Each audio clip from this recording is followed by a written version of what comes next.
Yes, I believe all were here to take a look at the Mona Lisa when she was a child and when she was older. The Mona Lisa on the right is a young child in her teens, young teens, perhaps 13 to 17. Well, the other Mona Lisa that's on the left being serenaded by an extremely handsome man. I really honestly don't know. She looks good for her age. 45, 55, maybe. Leonardo da Vinci worked on it for 55 solid years. 55 sounds about right. She looks good for 55, if she's 55. But she is older, and beautiful, and more mature. And she still knows how to dress up, doesn't she? If you take a look at the dress wear, it's extremely close on the top. And if you actually look at the angle of her pose, it's identical.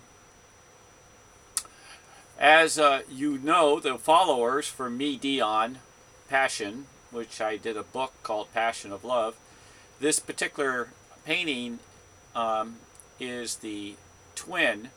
I have x-rays of the Mona Lisa as a twin. There's nothing of Leonardo da Vinci's work that I have not found in my painting. None.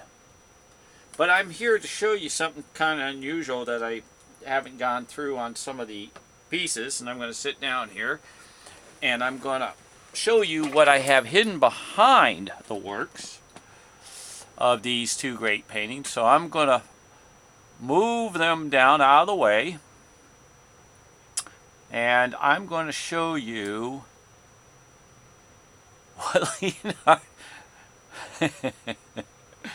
what Leonardo da Vinci did before he painted anything on canvas.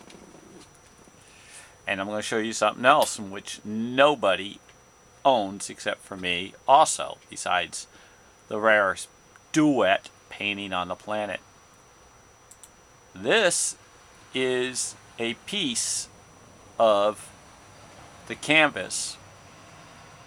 And if you take a look at this, and in this area here, or this area, or any areas of these little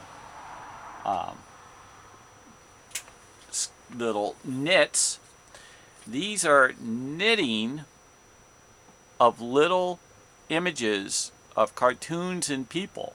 Here's a square head and eye sitting this way with an arm.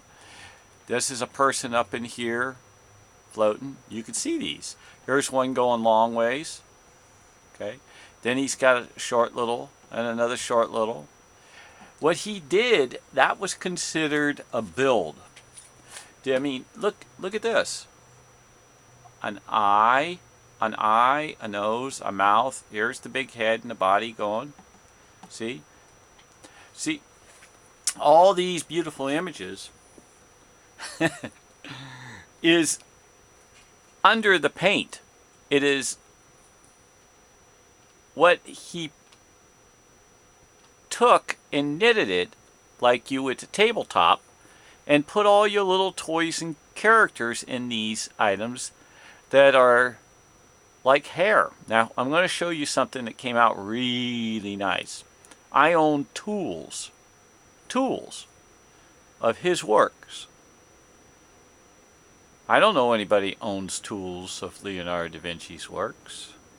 I never heard anybody ever have anything besides maybe his book and his paintings. But I have his paintings. I have his paintings in my painting, and I have his tools in my painting. I'm going to pull this one down and show you another part of his works. And if you see, I hope it comes up.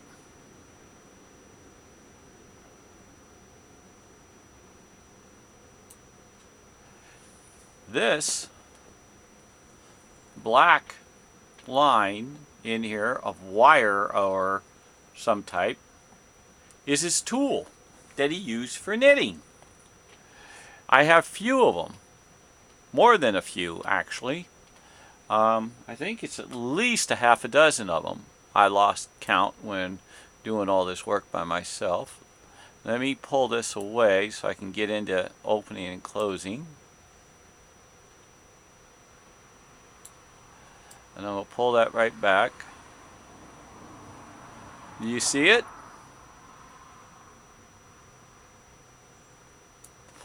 Okay. Now I'm going to blow it up a little more.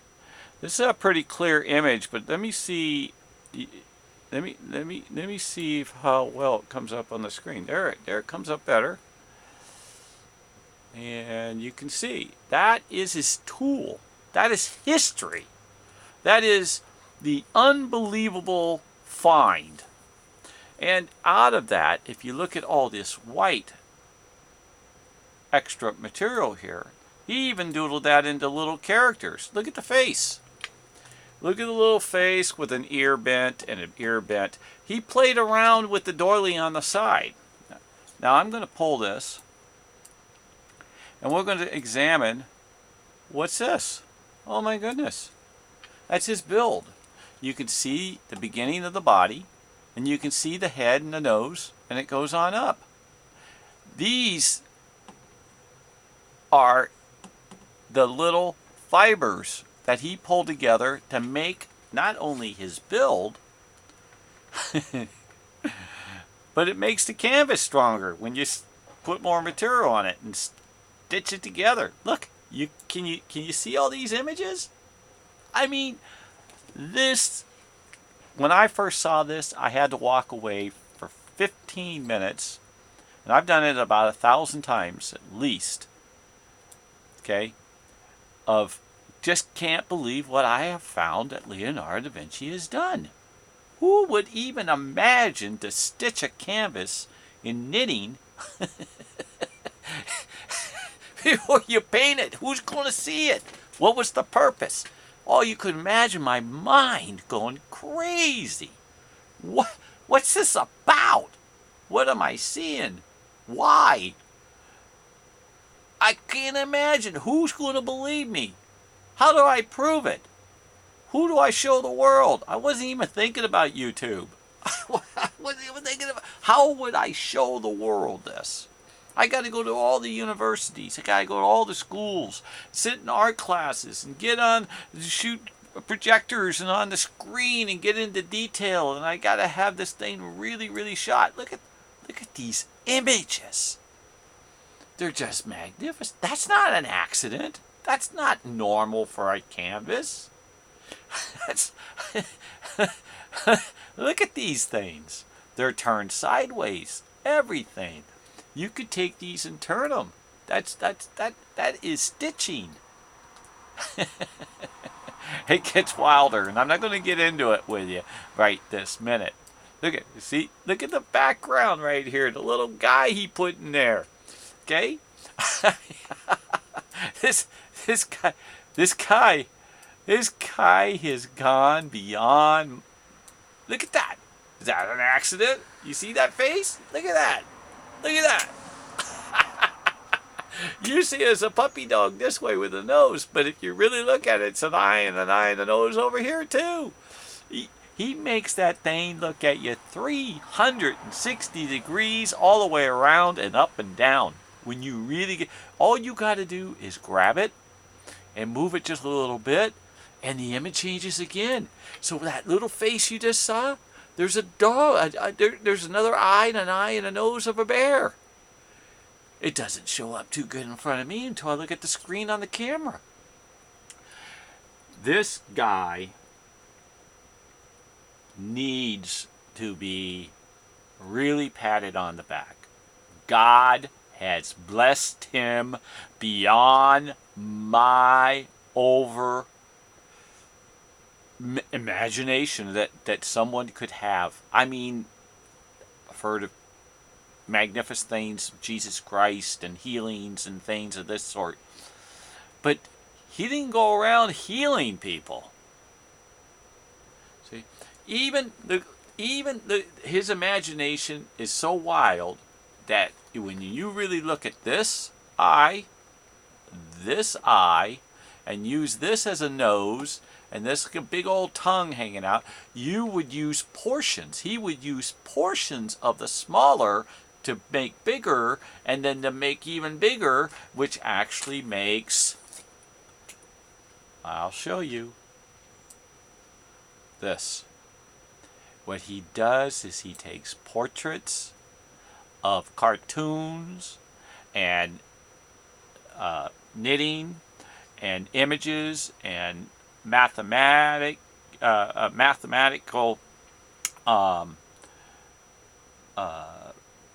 numbers and shadows, builds, chemistry. Now, how can somebody paint that you cannot see with the human eye? Some of it I do believe is in the answer of Salvator Mundi. I have Salvator Mundi in my painting. And Salvator Mundi, I'm in its painting, and even in the round ball in which he carries. The Mona Lisa, to my finding as of today, is Sali.